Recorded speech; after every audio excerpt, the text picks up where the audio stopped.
देखो आज हम पढ़ेंगे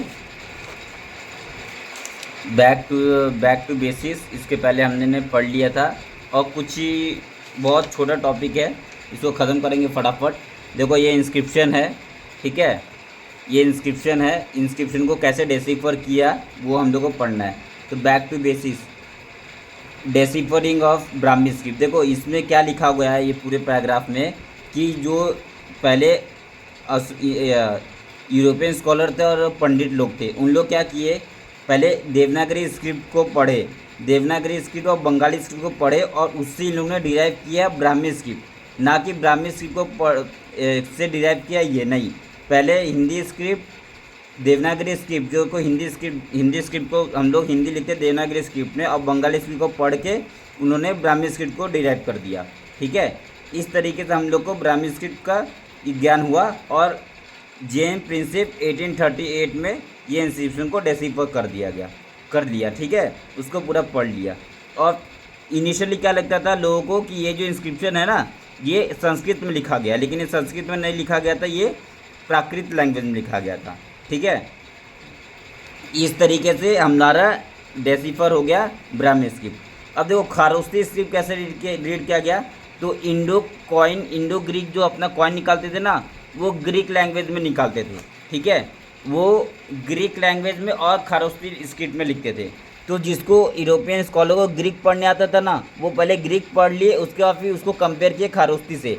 फॉर एग्जांपल ए वर्ड जो लिखा गया है वो एपोलोडोटस लिखा गया है, वो ग्रीक में भी लिखा गया है और खारोस्ती में लिखा गया है। तो पहले एपोलोडोटस को ग्रीक में पढ़ लिया गया, उसके बाद फिर एपोलोडोटस को खारोस्ती स्क्रिप्ट में पढ़ लिया गया।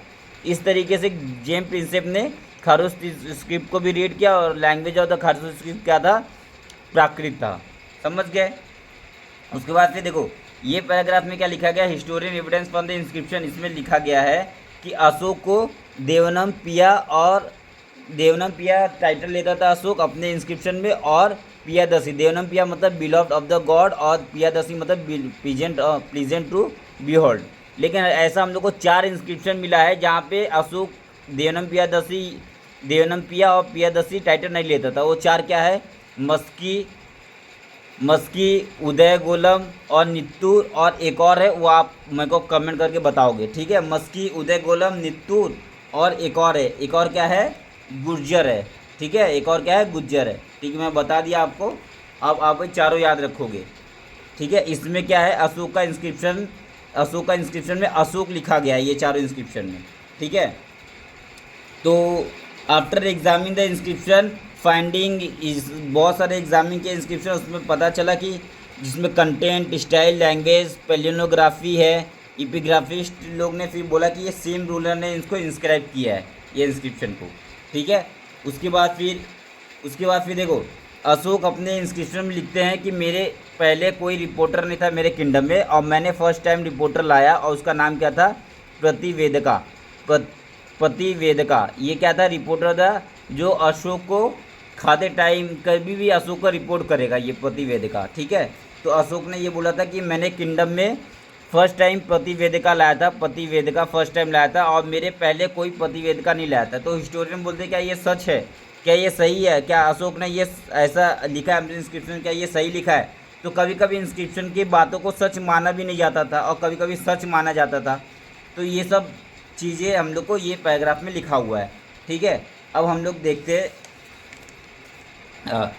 उसके बाद फिर हम देखते हैं यहाँ पे हिस्टोरियन ने और क्या बोला है। कि हिस्टोरियन ने ये बोला, ये पैराग्राफ में क्या लिखा गया है, हिस्टोरियन ने ये बोला है कि अशोक जो इंस्क्रिप्शन इशू करता था ना, उसमें अपना दुख व्यक्त करता था, दुख लिखता था। तो दुख जो लिखता था, जैसे अशोक ने कलिंग को कैप्चर कर लिया, तो कलिंग के अंदर वो इंस्क्रिप्शन को लगाना चाहिए था ना, लेकिन वो कलिंग के अंदर नहीं लगा के दूसरे किंगडम के पार्ट ऑफ किंगडम में लगा रहा था इंस्क्रिप्शन। फॉर एग्जाम्पल अशोक ने कलिंग को जीत गया था अपने 8th ईयर में, जब कोरोनेशन हुआ था उसका, उसके बाद 8th ईयर में कलिंग को उसने जीत गया था। तो उसने इंस्क्रिप्शन लिखा है कि मैंने धम्मा को एडप्ट कर लिया, और मैं अब धम्मा मतलब अच्छे काम करूँगा, अच्छे लोगों को अच्छे चीज़ें सिखाऊँगा, और मैं आज से युद्ध छोड़ दिया हूँ, वार छोड़ दिया हूँ। ये सब चीज़ उसने एक अपने इंस्क्रिप्शन में लिखा। लेकिन ये इंस्क्रिप्शन उसको कहाँ लगाना चाहिए था, ये इंस्क्रिप्शन उसको ओडिशा में लगाना चाहिए था, कलिंग में। लेकिन ये इंस्क्रिप्शन कलिंग में नहीं मिल के कहाँ मिला है, और दूसरे पार्ट ऑफ द किंगडम में मिला है हम लोग को। तो ऐसा क्यों किया, अशोक को क्या दिक्कत था कलिंग में लगाने के लिए, तो ऐसा हिस्टोरियन क्वेश्चन उठाते हैं। ठीक है, तो ये इसमें ये सब लिखा गया है। ठीक है, अब इसके बाद फिर हम लोग पढ़ेंगे limitation of the inscription evidence. तो लिमिटेशन क्या था इंस्क्रिप्शन एविडेंस का, तो देखो लिमिटेशन में ये सारा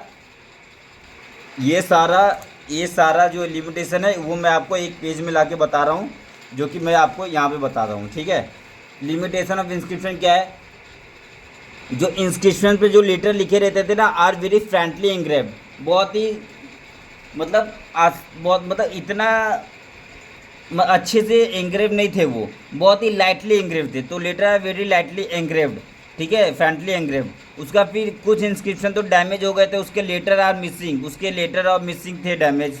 ठीक है, और कुछ inscription not easy to derive exact meaning word in the inscription, और कुछ इंस्क्रिप्शन जो एग्जैक्ट मीनिंग उसको डिराइव करना बहुत मुश्किल था इंस्क्रिप्शन में।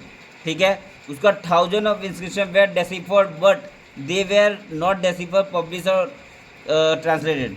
बहुत 1000 ऑफ इंस्क्रिप्शन तो डेसिफर किए गए, लेकिन उसमें से बहुत सारे को डेसिफर भी नहीं किया गया और उसको पब्लिश भी नहीं किया गया और ट्रांसलेटेड भी नहीं किया गया अभी तक। ठीक है, और बहुत सारे इंस्क्रिप्शन का only part of the fraction of inscription were read, बहुत सारे इंस्क्रिप्शन ऐसे कि उसका कुछ ही पार्ट अभी तक रीड किया गया है और उसका और बहुत सारे पार्ट तो रीड ही नहीं किया गया है। रूटीन ऑफ, अब बहुत सारे इंस्क्रिप्शन में तो हम लोग को रूटीन ऑफ एग्रीकल्चर प्रैक्टिसेस नहीं मिलता है, Joy and sorrow of daily existence नहीं मिलता है इंस्क्रिप्शन में, नॉट इन इंस्क्रिप्शन। ठीक है, नॉट इन इंस्क्रिप्शन, ये सब इंस्क्रिप्शन हम लोग को नहीं मिलता है। उसका content of inscription invariably projected the perspective the person who commission them, जो पर्सन इंस्क्रिप्शन को कमीशन किया ना, वो उसका पर्सपेक्टिव बताता है कि उसने अपने पर्सपेक्टिव से ही इंस्क्रिप्शन को कमीशन किया था। ठीक है, उसके बाद फिर हम लोग को अगर हमारे पास्ट को और अच्छे से पढ़ना है तो हम लोग को उसको जुक्सा पोजिशन करना पड़ेगा। इंस्क्रिप्शन को जुक्सा पोजिशन मतलब और चीज़ों को मिक्स करके हमारे पास्ट को और अच्छे से पढ़ने के लिए हम लोग को और अच्छा इंस्क्रिप्शन को और अच्छे से करने की ज़रूरत है। ठीक है, तो ये सारे पॉइंट लिखे गए हैं किसमें, लिमिटेशन ऑफ इंस्क्रिप्शन एविडेंस में। देखो, letter are friendly engraved they thus reconsider uncertain, also inscription may be damaged or later missing. Besides, it is not always easy to be sure about the exact meaning of the word used in inscription. उसके बाद फिर several thousand inscription have been discovered, not all been deciphered. बहुत सारे discover किए गए लेकिन decipher नहीं किए गए, पब्लिश एंड ट्रांसलेटेड नहीं किए गए। It is available at the present only fraction of the inscription was inscribed. ठीक है, तो ऐसे बहुत सारे प्रॉब्लम थे। For instance, routine agriculture practice joy and sorrow of the daily existence find no mention in the inscription. फिर content of inscription mostly invariable project the perspective of the person who commission them, they need digital position with other perspective the better condition के लिए हम लोग को और अच्छा inscription पढ़ने की ज़रूरत है। ठीक है, तो इस तरीके से आपका ये चैप्टर ख़त्म। उसका फिर ये आप ये थोड़ा देख लोगे टाइमलाइन। ठीक है, टाइमलाइन में 600 BC से ये पूरा टाइमलाइन देखोगे। इसमें सबसे पहले 78 BC जो एसेसन ऑफ कनिष्क का जब एसेसन किया था ना आपने रीन को, 700 BC को 78 CE में किया था, ये इंपॉर्टेंट है। उसके बाद फिर अशोका का रीन इंपॉर्टेंट है, 272 268 रीन ऑफ अशोका इंपॉर्टेंट है। एंड ऑफ मौर्य वन ये इंपॉर्टेंट नहीं है। उसके बाद फिर बिगिनिंग ऑफ गुप्ता 320 इंपॉर्टेंट है। उसके बाद ये इंपॉर्टेंट है 606 से 647 हर्षवर्धन जो किंग ऑफ कन्नौज था, इसने रूल किया था 606 से 647। फिर अरब कॉन्कर किया था 712 में। ठीक है, उसके बाद फिर ये 1784 इंपॉर्टेंट है, founding of the Asiatic Society of Bengal. उसके बाद फिर 18010 में कॉलिन मैकेंजी ने बहुत सारा कलेक्ट किया था, 8000 inscription in Sanskrit Dravidian language. फिर 1838 में decipherment of Ashoka Brahmi by the James script, ये बहुत इंपॉर्टेंट है। 1838 में डेसिफर हुआ था अशोक ब्राह्मी बाय, अशोक ने ब्राह्मी स्क्रिप्ट को डेसिफर किया था। ठीक है, वो को किसने ब्राह्मी स्क्रिप्ट को डेसिफर किया था, जैम प्रिंसेप ने। फिर 1878 में बहुत सारा पब्लिश हुआ अशोक इंस्क्रिप्शन का। फिर 1888 में फर्स्ट इशू हुआ था एपिग्राफिया इंडिका, और फिर DC सरकार 1965-66 में अपना इंडियन एपिग्राफी और इंडियन एपिग्राफिकल ग्लोसरी को पब्लिश किया था। ठीक है, उसके बाद DC का सरकार क्या लिखते हैं, DC सरकार लिखते हैं there is no aspect of life culture and activity of the Indians that is not reflected in inscription discuss. तो ये जो इम्पोर्टेंट है, बहुत इंपॉर्टेंट है, ये इसको रट्टा मारोगे। ठीक है, डिस्ट्रिक्ट सरकार लिखते हैं there is no expect of life culture activity of the Indian that is not reflected in the inscription. Okay, इस तरीके से आपका चैप्टर खत्म।